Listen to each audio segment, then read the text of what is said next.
Here on Democracy Now!, democracynow.org, the War and Peace Report. I'm Amy Goodwin. We're broadcasting from the Community Media Center of Marin here in San Rafael, California. Today is Community Media Day, which celebrates community media centers like this one around the country. So we are proud to broadcast from here to 1,400 public television and radio stations around the United States and around the world. We end today's show with a roundtable discussion on what the environmental movement is focusing on now. We're joined by three guests. Lindsay Allen is Executive Director of the Rainforest Action Network.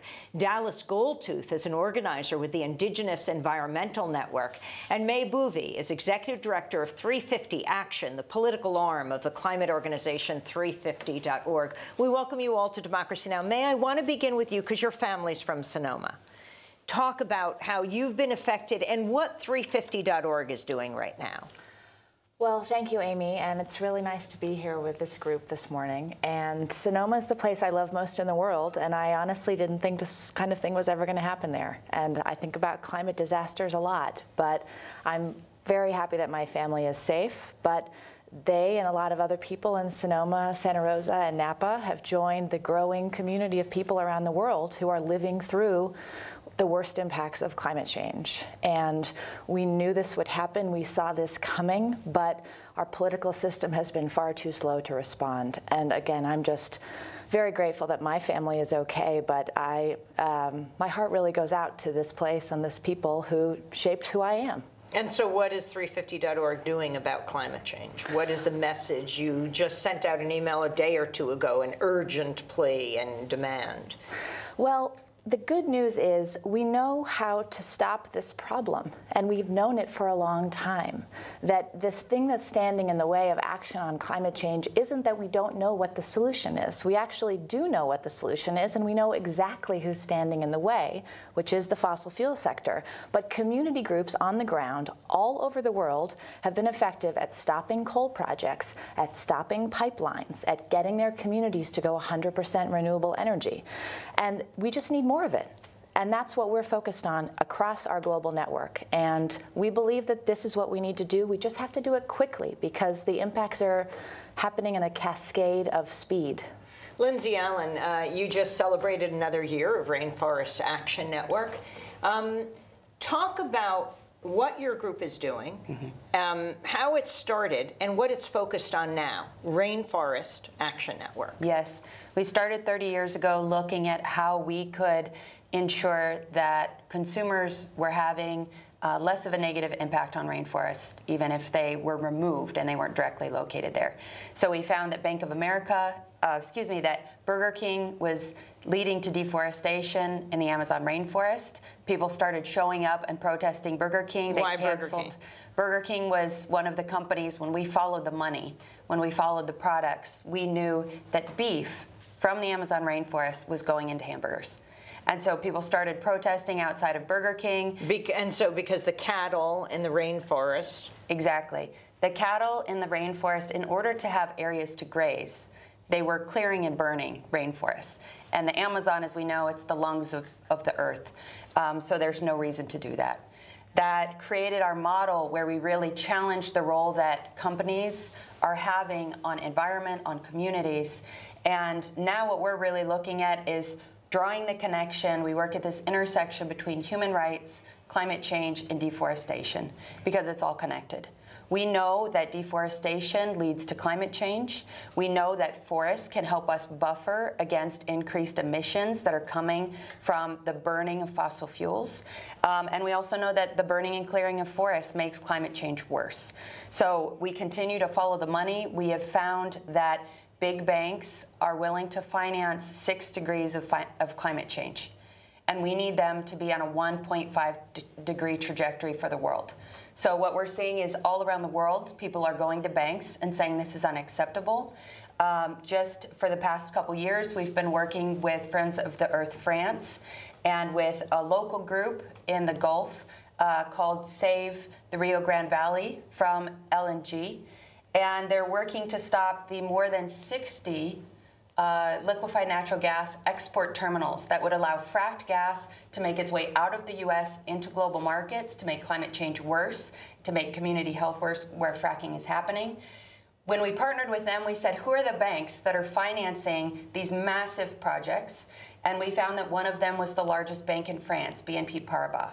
So actually, the morning that I woke last week to, hearing all the alerts, stay indoors, the smoke is terrible because of the fires around here, I also got an alert that said BNP was committing to the strongest fossil fuel policy we've seen from a big bank. They have cut ties with tar sands oil. They've cut ties with coal mining and coal power, with fracking, and with the very fracked gas export terminals that we've been working on with partners in the Gulf Coast. Explain what BNP is. BNP is the second largest bank in Europe. It's called BNP Paribas. Locally, if you're familiar with Bank of the West, it's connected. BNP Paribas is their parent company. They're actually the 8th largest bank in the world. Dallas Goldtooth, you're the Indigenous Environmental Network. You spent a lot of time in the last year at Standing Rock.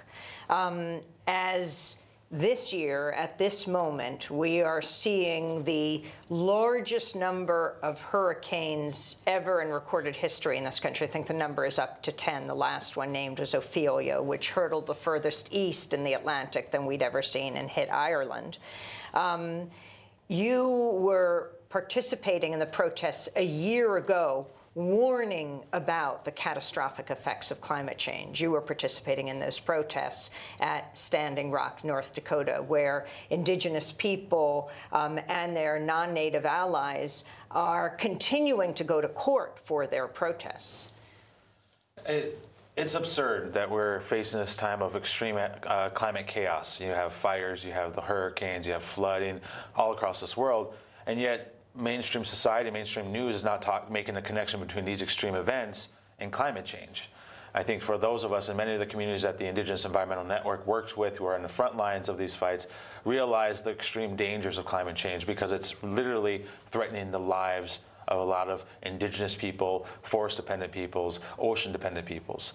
And it's time for us to really wake up and really make some significant changes that some of the other organizations here have talked about and the work that IEN does. And, Indigenous peoples have often been at the forefront of these struggles, not only just to protect the environment, protect the land, but protect our right to have a sacred relationship with Mother Earth itself, and to protect our right to self-determination. And whether you're talking about the hurricanes in the Gulf Coast, or you're talking about sea level rise up in Alaska, or you're even talking about pipelines, or even the fires here in Northern California, it's oftentimes Indigenous peoples in those communities, in those areas, who are also carrying a significant amount of weight. Talk about the land we're on right now. Yeah, right now we're in Marin County. This is traditional Pomo and Miwok territory lands, and in the Ohlone tribes as well. And just north of us in Santa Rosa, California, which just got decimated by a massive fire, the Kashaya Pomo tribe is in that area, and a lot of tribal members themselves have been displaced from their own lands and their own territories because of fires. It's connected to people that are in the Gulf Coast who got hit by the hurricanes down, whether in Texas or in Louisiana.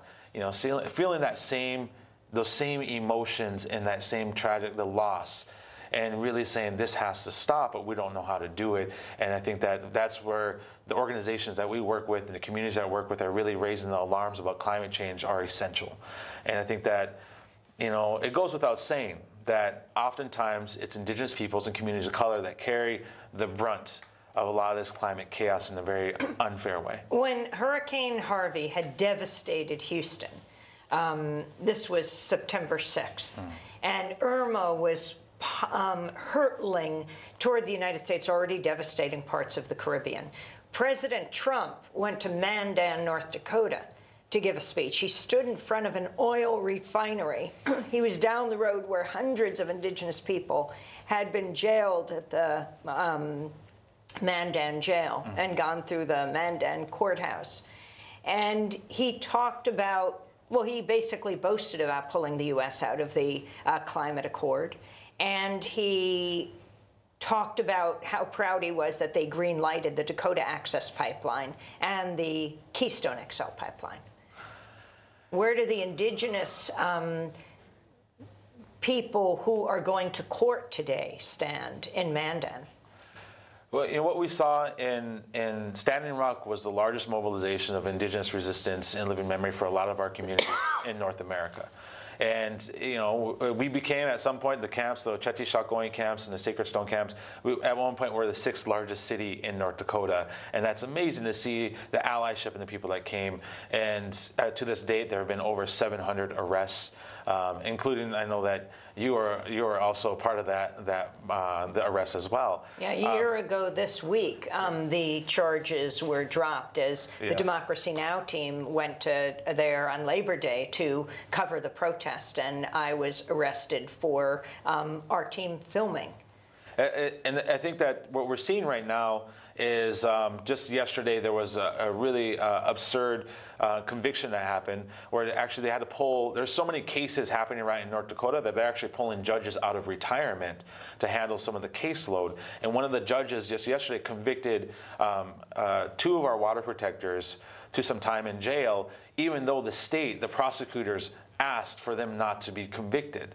So we're seeing an unfair court system in place in North Dakota that is persecuting water protectors whose only reason for being there is to protect water and to protect Indigenous communities' right to self-determine what happens to their lands and communities and bodies. And it's really absurd that we're in that position now.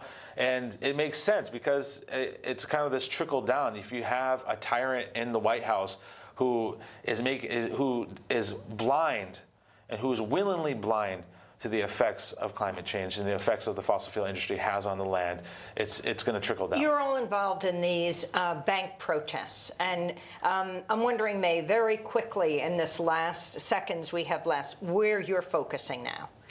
In the bank's work, we're still focused on fossil fuel divestment. We've seen $5 trillion in assets under management made fossil-free. We just had a huge divestment announcement from the Catholic Church and a series of institutions, including where Pope Francis is from. So the momentum is enormous. And the financial sector is very sensitive to this kind of pressure. So that's what I'm really glad we're working together on. And the evidence of that, Lindsay? Yeah, we're going after JP Morgan Chase. We know that they are the #1 financier of the most extreme fossil fuels. Every year we do a report card. Many big banks are decreasing their investments in fossil fuels, and they're increasing. Dallas. And folks can be a part of this divestment campaign. On Monday, actually, there's going to be Divest the Globe. They can go to mazascatalks.org. You can check out IE and Earth's website for more information. But we're doing a massive global divestment campaign that's ongoing. Well, we're going to leave it there. I want to thank you all for being with us. Lindsay Allen, Executive Director of Rainforest Action Network, Dallas Goldtooth, organizer with Indigenous Environmental Network, and May Boovy, Executive Director of 350 Action. And that does it for our show. We've broadcasted from San Rafael, California. I'll be speaking at Marin Center at the Pioneers Conference tomorrow, 9:30 and 4:30. Today, Juan Gonzalez speaks at noon at Princeton University. Special thanks to our crew here at the Community Media Center of Marin: Damian Brown, Michael Eisenmaker, Jill Lazard, Megan Loretz, Ginger Saunders Mason. Thanks so much. I'm Amy Goodman for joining us.